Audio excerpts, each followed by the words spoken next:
Γεια σας. Είμαστε η ελληνοολλανδική οικογένεια Γκαζά. Νομίζουμε ότι το φαγητό είναι πιο νόστιμο όταν τρώμε όλοι μαζί. Κρίση!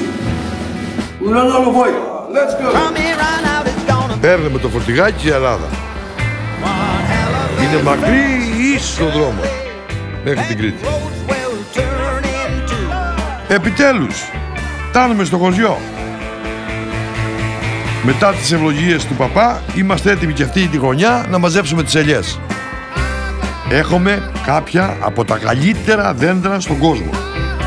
Αυτά τα δέντρα ανήκουν στην οικογένεια, δεν ξέρω, ίσως από την εποχή του Σοκράτη. Πολλή δουλειά. Ευτυχώς έχουμε φίλους και οικογένεια να μας βοηθήσουν.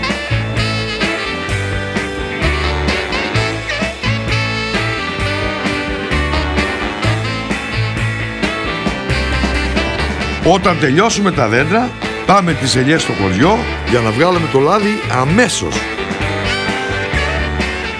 Perfect. Επιτέλους, τελειώσαμε. Λίγη ώρα για ξεκούραση και προετοιμασία για το δείπνο.